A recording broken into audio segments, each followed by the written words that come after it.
মা ইয়ালফিজু মিন কওলিন ইল্লা লাদাইহি রাকিবুন আতীদ। প্রিয় ভাই আমার, এই দুনিয়াতে আমরা যেসব কথা বলি, যেসব ভাষা ব্যবহার করি, সম্মানিত ফেরেশতাগণ সেই সব ভাষাগুলিকে, সেই সব কথা, সেই সব কাজগুলিকে লিপিবদ্ধ করেন।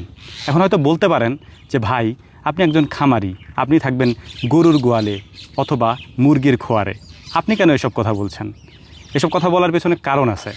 একটা বিষয় আপনাদেরকে স্পষ্ট করে বলি, আমি আমার কথা শুরুতে সূরা কফের 18 নম্বর আয়াত তেলাওয়াত করেছি। আপনি চাইলে এই আয়াত পড়ে নিতে পারেন। এখানে স্পষ্টতই বলা আছে, আল্লাহ রাব্বুল আলামিন বলছেন, তোমরা এই দুনিয়াতে যেসব কাজ করো এবং মুখ দিয়ে যেসব ভাষা ব্যবহার করো তার প্রত্যেকটি লিপিবদ্ধ করা হয়। কারা করেন সেটা? কিরামান কাতিবিন, সম্মানিত ফেরেশতাগণ। এখন বলি কথাগুলি কেন বলছি। আপনি যদি আমার উপরে কোনো জুলুম করেন তাহলে সেটাও লেখা হয়। আপনি যদি আমার সাথে চগলখড়ি করেন সেটাও লেখা হয়।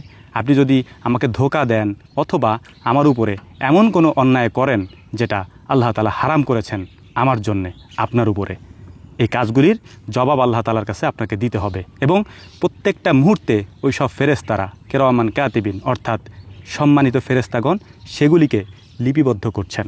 আপনি কখনোই আমার উপরে জুলুম করে পার পেয়ে যেতে পারবেন না। আল্লাহ তাআলা হয়তো সীমিত সময়ের জন্য আপনাকে ছাড় দিতে পারেন, কিন্তু এক সময় না এক সময় এটার জন্যে আপনাকে আল্লাহর কাছে জবাবদিহি করতে হবে। যেমন ওই যে কথাগুলি আপনি বলেছেন, যে কাজগুলি আপনি করেছেন, সব কাজগুলি, সব কথাগুলি লিপিবদ্ধ হয়ে আছে। এগুলি ওই ফেরেশতারা কিয়ামতের ময়দানে আল্লাহ রাব্বুল আলামিনের সামনে উপস্থাপন করবেন এবং কিয়ামতের ময়দানে এগুলির জবাব আপনাকে দিতে হবে।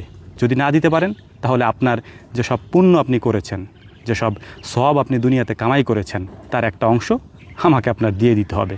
অতএব দুনিয়াবি এই সব কথায় আমি কখনোই কষ্ট পাই না, খারাপ লাগে না, কারণ আমি তাওহীদবাদী মানুষ, আল্লাহ তাআলার একত্ববাদে বিশ্বাসী। আমি বিশ্বাস করি এই দুনিয়াতে আপনি আমার সাথে যতটুকু করবেন, আখিরাতে আল্লাহ রাব্বুল আলামিন সেটার জবাব দিবেন এবং এর বাইরেও দুনিয়াতেও সেটার জবাব আপনি পেয়ে যাবেন।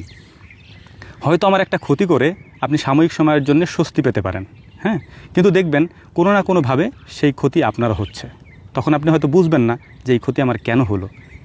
এই ক্ষতি আপনার এ কারণেই হয়েছে যে আপনি অন্য কারো ক্ষতি করেছেন অথবা অন্য কারো হক নষ্ট করেছেন। স্পষ্টতই বলছি, অবশ্যই এই ভিডিওটি হয়তো আপনার মাথার উপর দিয়ে যাবে যে ভাই এতদিন পরে এসে এগুলি কেন বলছেন।